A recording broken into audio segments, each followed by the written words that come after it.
CUET का परीक्षा परिणाम जारी होने के बाद दिल्ली विश्वविद्यालय में स्नातक की दाखिला प्रक्रिया शुरू हो चुकी है, जिसका कि लाखों बच्चों को इंतजार था, क्योंकि डीयू में हर साल स्नातक में 70,000 से ज़्यादा सीटों पर दाखिले होते हैं, जिसके लिए लाखों बच्चे आवेदन करते हैं। इस समय हमारे साथ बातचीत के लिए मौजूद हैं दिल्ली विश्वविद्यालय के कुलपति प्रोफेसर योगेश सिंह।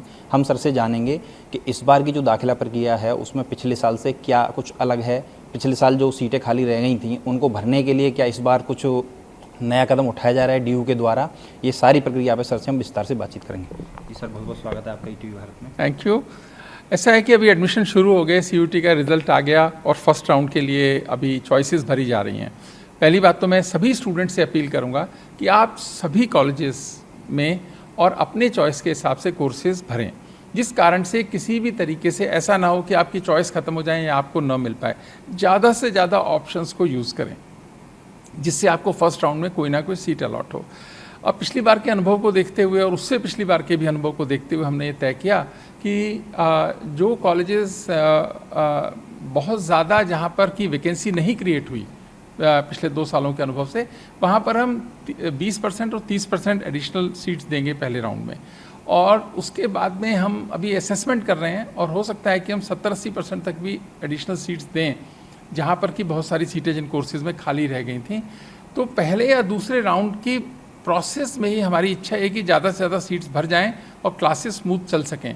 थोड़ा एडमिशन में डिले हुआ, लेकिन हम उसको भी कोशिश करेंगे। अभी तो हमने डेट भी डिक्लेयर कर दी कि 29 अगस्त से फर्स्ट ईयर शुरू हो जाएगा, और 29 अगस्त से शुरू करने के लिए भी कोशिश करेंगे कि ज़्यादा एडमिशन्स का फ़ायदा हमको ये होगा कि कम राउंड में एडमिशन पूरा कर पाएंगे। फिर उसके बाद स्पॉट राउंड करेंगे। लेकिन फिर हमने सोचा कि मान लो बाई चांस ऐसा होता है कि कुछ कॉलेजेस में कुछ कोर्सेज में अगर सीट्स रह जाती हैं तो फिर हम +2 के मार्क्स से एडमिशन कर लेंगे। हमारा पूरा एफर्ट रहेगा कि कोई भी सीट खाली न रह जाए। इसी दिशा में हम लोग काम कर रहे हैं। किसी को भी परेशान होने की ज़रूरत नहीं है। सारी एडमिशन प्रक्रिया ट्रांसपेरेंट तरीके से, स्मूथ तरीके से चल रही है। सर, जैसे कि जो शेड्यूल निकला है इस बार तो 2 लिस्ट का उसमें दिया हुआ है, फिर तो 2 लिस्ट के बाद तीसरी भी आएगी या मॉपअप राउंड या जो स्पॉट राउंड है वो सीधा आ जाएगा? देखिए, कितनी बार हम ये राउंड चलाएंगे ये हम फिक्स नहीं करते। अभी 2 राउंड तो चलेंगे ही चलेंगे, लेकिन अगर परिस्थिति ऐसी बनती है कि हमें लगता है तीसरे राउंड की ज़रूरत है तो हम पहले तीसरा राउंड लेके जाएंगे। ऐसा लगा कि 4th राउंड की ज़रूरत है तो 4th राउंड भी जा सकते हैं। इसलिए राउंड्स की बात नहीं है, समय की एक हमारे पास बाध्यता है। कंप्यूटराइज्ड है, राउंड चलाने में हमको बहुत दिक्कत नहीं होती है, लेकिन स्टूडेंट्स को एक एडवांटेज आता है। तो जो भी निर्णय इस पे होगा स्टूडेंट्स के हित में होगा। फिर स्पॉट जाएंगे, बाद में +2 के हिसाब से करेंगे प्रयास। मुझे ऐसा लगता नहीं है कि बहुत आवश्यकता पड़ेगी, पर लेकिन देखिए कोई भी एस्टिमेशन, स्पेकुलेशन इसमें कारगर है नहीं। वो तो जैसे एडमिशन चलेंगे, जैसे स्टूडेंट सोचेंगे, जैसे स्टूडेंट्स ऑप्शन देंगे, उसी के हिसाब से सारा मामला चलेगा। सर, जैसे कि सीयूईटी के स्कोर से किसी को सीट नहीं मिल पाई तो क्या वो स्टूडेंट भी फिर डायरेक्ट +2 वाले राउंड में फिर आ सकता है सीधे? बिल्कुल आ सकता है, पर लेकिन उसमें बहुत सीट्स होंगी नहीं उस तरह की। अगर उसको सीयूईटी से मतलब मिली जानी चाहिए थी वो सीट, अगर ऐसा होगा नहीं वैसे कोई, लेकिन फिर भी कोई होगा तो अलाउड है। वो +2 के मार्क्स उसके ज़्यादा हैं तो उस समय उसको बेटर ऑप्शन शायद हो जाए। अभी कहना जल्दी है इस बारे में। सर, ईसीए और स्पोर्ट्स कैटेगरी के एडमिशन को लेकर क्या तैयारी है? कितने समय के बाद वो शुरू होंगे, कब से? देखिए, अभी तो पहले राउंड चलेंगे, उसके बाद में हमारी कोशिश है कि अगस्त के लास्ट वीक में या सितंबर के फर्स्ट वीक में वो शुरू होकर जल्दी से जल्दी ईसीए और स्पोर्ट्स राउंड को भी ख़त्म करेंगे। मैं स्टूडेंट से फिर कहूँगा कि अपनी चॉइसेस ध्यान रखें और ईसीए और स्पोर्ट्स का भी जो है ऑप्शन है उसको ठीक से अवेल करें, उसको लिखें ताकि बाद में कोई कन्फ्यूज़न ना हो आपको। सर, जिस तरीके से अभी शेड्यूल उसका आया है कि 29 अगस्त से हम शुरू कर देंगे क्लासेस, तो सर मतलब कि आप श्योर हैं कि मतलब हो पाएंगी वो 2 राउंड मतलब कंप्लीट हो जाएंगे अब जो समय बचा है उसमें? देखिए, 29 तक तो 2 राउंड पक्के हो जाएंगे, वहाँ उसमें कोई कन्फ्यूज़न नहीं है। लेकिन हो सकता है हमको और राउंड्स पे भी जाना पड़े तो थोड़ा क्लासेस शुरू हो जाएंगी, थोड़ा एडजस्टमेंट बाद में हो जाएगा। वो स्टूडेंट्स ही ज़्यादातर एक कॉलेज से दूसरे कॉलेज में जाएंगे जब राउंड चलते हैं, क्योंकि बहुत सारे स्टूडेंट्स ऐसे हैं जो अपग्रेड बटन दबा के ही रखते हैं, तो उनको नई जगह पे नए बेटर चॉइसेस के लिए एक ऑप्शन उपलब्ध रहता है।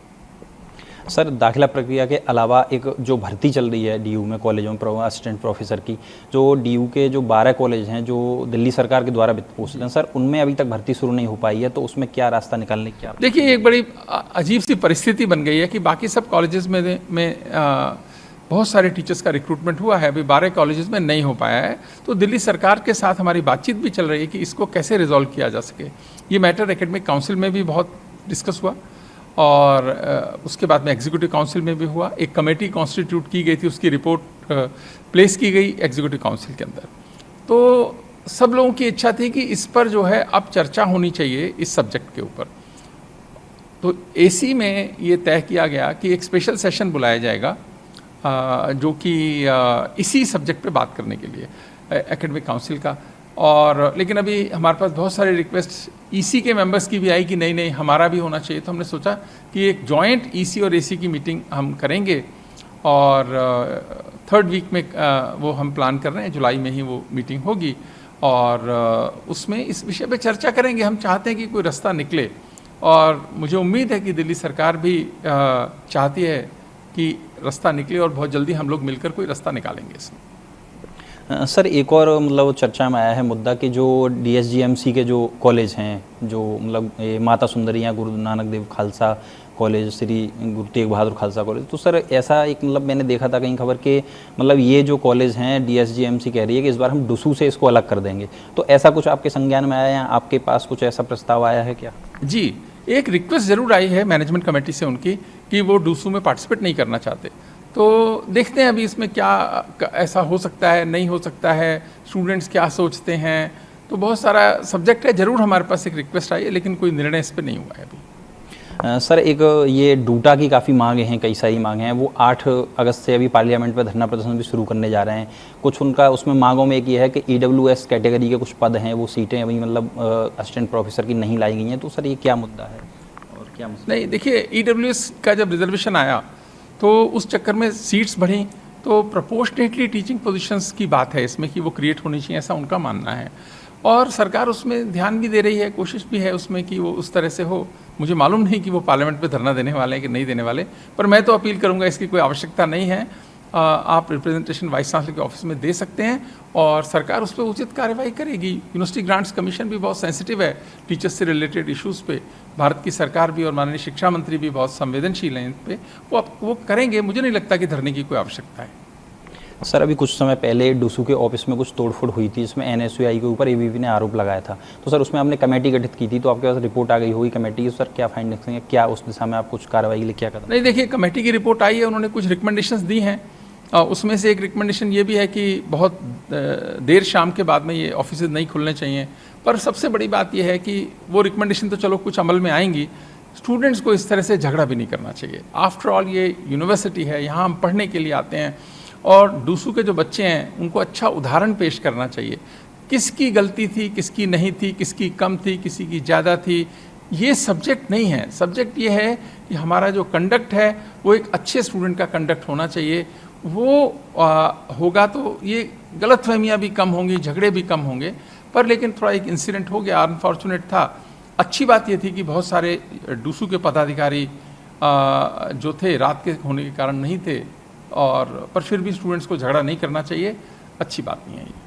सर अभी EC की मीटिंग हुई तो उसमें सर फीस बढ़ाने का भी प्रस्ताव पास हो गया है। तो सर जिसमें कि BTech के कोर्सेज में लगातार 4 साल तक फीस बढ़ाने का है सर, तो एकदम से ऐसा सर ये लोड पड़ेगा बच्चों पे, सर इसमें क्या कहेंगे फीस बढ़ाने? नहीं, मैं ऐसा नहीं मानता। ये अपना अपना सोचना और पर्सपेक्टिव हो सकता है, कुछ टीचर्स का हो जो कहते हो। हमने तो फीस सिर्फ 3% बढ़ाई है। ऐसा है, देखिए हर साल थोड़ी बहुत फीस 2%, 5%, 7% फीस तो बढ़नी चाहिए, ऐसा लगता है मुझे। और इसी को देखते हुए हमने मामूली सी बढ़ाई है। लेकिन BTech की फ़ीस को बात न करें तो बेहतर होगा। कारण क्या है, जिनकी पेरेंटल इनकम 4 लाख होती है हम उनसे फ़ीस नहीं लेते हैं। जिनकी 4 से 8 लाख होती है उसको 50% फ़ी देनी होती है और 8 लाख से ऊपर पूरी फ़ीस देनी होती है। पर हर बच्चे को लैपटॉप खरीदने के लिए 50,000 रुपया यूनिवर्सिटी रिम्बर्स करती है। यानी कोई अगर बच्चा अंडर प्रिविलेज क्लास से भी है, उसकी फ़ीस 4 लाख से कम इनकम थी, 8 लाख से कम इनकम थी, फ़ीस कम या नहीं दी है, उससे कोई फ़र्क नहीं पड़ता। वो जब बिल देते हैं अपना लैपटॉप का, क्योंकि हम मानते हैं कि आज लैपटॉप एक लग्जरी नहीं, आवश्यकता बन गई है, तो हर बच्चे के पास एक लैपटॉप हो, और हम 50,000 तक का रिम्बर्समेंट भी करते हैं। तो ये एक अलग तरह से देखो इस स्कीम को। ये उन बच्चों से फ़ीस लेने का नहीं है जो नहीं अफोर्ड कर सकते, बल्कि उनको पूरे इक्विपमेंट देना, उनको अच्छी शिक्षा देना, उसकी व्यवस्था करने का एक कदम है। और अनुभव ये बताता है कि बहुत सारे बच्चों को बहुत सारा फ़ी वेवर मिला है। और बड़ी खुशी होती है जब हम सोचते हैं कि 50% 60% तक बच्चे ई वेवर लेके जा रहे हैं।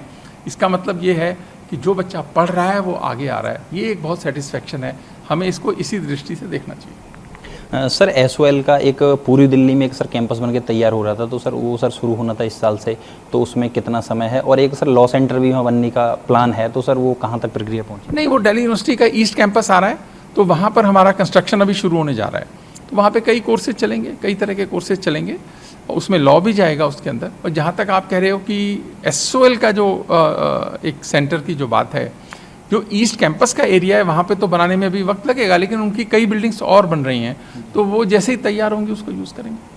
बहुत बहुत धन्यवाद सर। तो ये थे प्रोफेसर योगेश सिंह, जिन्होंने दाखिला प्रक्रिया से लेकर के डीयू के आने वाले नए कैंपस और कई सारी चीज़ों की जानकारी दी। फीस वृद्धि को लेकर भी उन्होंने बताया कि सिर्फ 2 से 3% फीस बढ़ी है, जिसके बदले में बहुत सारे बच्चों को जिनकी 4 लाख से कम इनकम है या जिनकी 8 लाख तक है, उनको छूट भी दी जाती है। ईटीवी के लिए दिल्ली से मैं राहुल चौहान।